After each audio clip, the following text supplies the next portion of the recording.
So the next online chapter you were assigned is chapter 4, which is on listening. And so this is the lecture, since we are not in class, for me to have a guided lecture with you in class.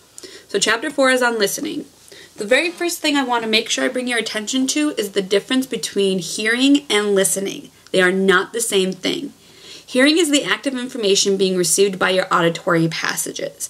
But listening is the psychological process of trying to understand what you have heard. Hearing is just one step in the listening process. Just because you hear something does not mean you have listened to it.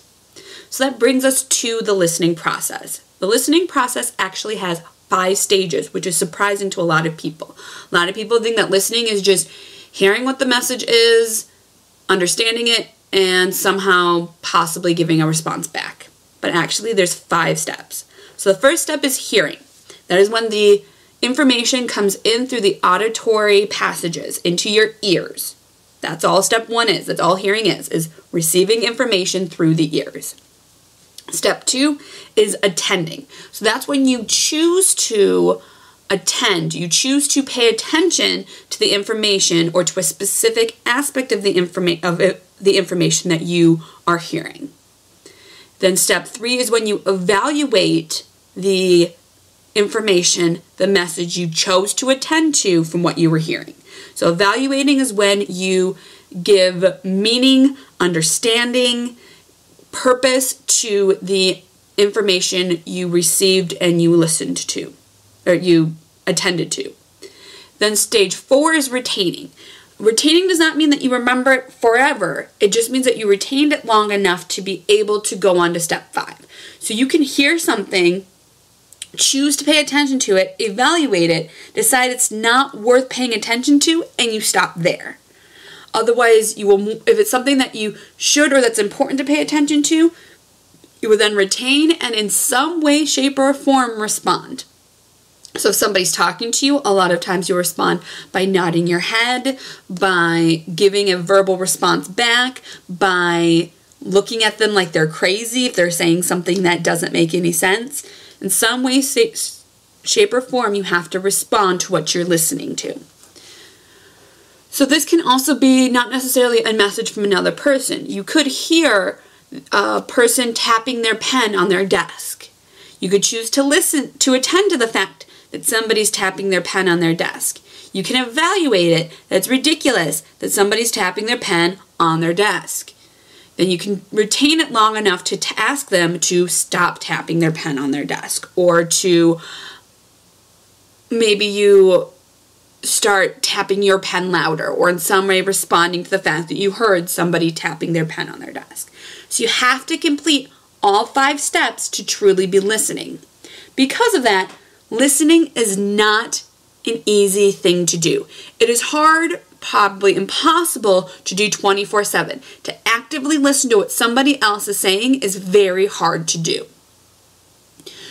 However, when somebody's talking to you and you choose not to truly listen, to actively listen to them, things can go wrong. Problems will arise. So poor listening skills will damage interpersonal relationships. Poor listening skills will decrease the amount of information you process. Because if you're not going through the steps, you're not processing the information, which means you won't learn as much, which means you won't understand as much, which means you could miss something. Poor listening skills leads to misunderstandings because you're not truly listening, truly evaluating, interpreting what somebody else is saying, and so you think they're saying one thing when they are actually saying something else. Now all of a sudden you have a misunderstanding, which can lead to conflict or can lead to missed opportunities. So if somebody tells you, if you want to come with us to the fair tomorrow, be at our place at 8 a.m., but you weren't really listening, so you said if you want to go with us to the fair, we're going tomorrow, so you show up at 10 a.m., they're already at the fair and you've missed that opportunity. And then they might be mad at you because you were supposed to be there at 8 a.m. and you weren't, and now all of a sudden you're in a conflict, in a fight with them. So poor listening skills will damage interpersonal relationships, which is why it's so important to understand what listening is and to practice listening skills. Listening is a learned skill that takes practice to perfect. It is something you have to consciously choose to do, especially when somebody else is what you are listening to. It's something that has to be practiced so that you're able to maintain your attention, so you're not distracted by noise like we talked about in chapter 1. But it's difficult for us to always listen. There are lots of things that we do or that we are around that distract us from or impact our ability to listen. So number 1 is we like to talk. We as human beings like to talk. And so because we like to talk, we are a lot of times more likely to be thinking about what we want to say, what we have to say, what is going on, than concentrate on what somebody else is saying. Also, because we like to talk, we're more likely to take up more of the time with us talking than letting somebody else talk. Because we like to talk, we are going to make them listen rather than the other way around. The next reason why we don't listen is because we allow intrusions. So we allow assumptions, we allow our own inner monologue to take over, where we start arguing with what people are saying, we start disagreeing with what people are saying, we have a difference in our personal environment than the other person that is leading to a miscommunication, so we stop listening. The second you start being in your own head, the second you are not 100% focused on what they are saying, you are no longer listening to them and you've allowed an intrusion. The next one is we're distracted. Noise comes in many different shapes and forms, as we talked about in chapter 1, and all of those forms of noise can impact your ability to actively listen. And the second you get distracted, the second you are no longer 100% focused on what that person is saying, you are no longer listening to them, which is what makes listening a learned skill that takes practice and time to perfect, and that is why it makes it hard for it to be something that we do all the time. It is really hard because it requires all of our focus, all of our energy, and we can't allow intrusions and we can't let ourselves be distracted. The next one is we are overloaded, which is one that we don't give a lot of thought to, but it is something that affects us quite often. So if there's too many things going on, if there's too much background noise, if you have too many other things, if you're on your computer and the TV is on and you're texting while somebody's talking to you, you're going to get overloaded. As soon as there's too much other stimulus out there besides just what that one person is saying, you get overloaded, and when we get overloaded, we shut down, and when we shut down, we stop taking any more information, regardless of if it's what we were supposed to be listening to in the first place. We get overloaded, we just shut down. And then the last one is we think faster than we speak.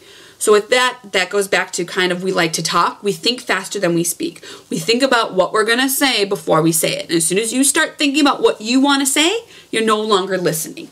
So all of these things are what makes it so difficult to actively listen to what somebody else is saying. Because the second you aren't 100% focused on them, you stop listening. There are 4 types of listening.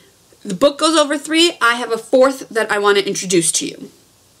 So the first one is probably the one we think about when we think about listening, and that's deliberate listening. Listening for a specific purpose.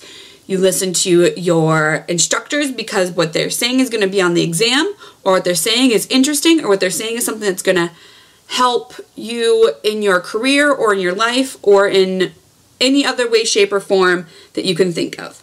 When you listen for a specific purpose, to gain information, you are listening deliberately. You are a deliberate listener. Number 2 is empathic listening. This one is more commonly seen when you are trying to build a relationship with somebody else. So it's when you are understanding the emotions behind the words, when you are listening for the emotional impact that what is being shared has on you. So commercials love to appeal to your empathic listening. That's why you have the sad music or you have the angry yelling. All of those things are anytime that when you are listening and you have an emotional response evoked from you, for whether it's anger, sad, happiness, what have you, somebody sharing their engagement story, somebody sharing the loss of a family member, your best friend sharing a breakup with their significant other, all of those, chances are you're listening for an emotional response. Participatory listening is the third type that the book talks about, and that's when the listener is participating in what the speaker is saying. This is when the listener is actively engaged and a lot of times responding with what the speaker is sharing. So you see that a lot of times when you paraphrase back. So paraphrasing back is saying what the person told you but in your own words, and you say it back to them.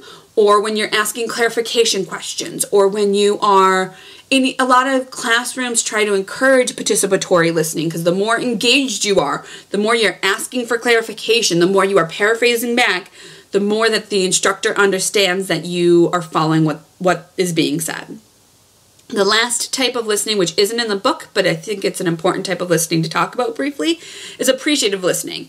And that's when you are just listening to enjoy what you are hearing. When you're watching TV, or you're listening to music on the radio, or your favorite comedian is there and you're watching a stand-up.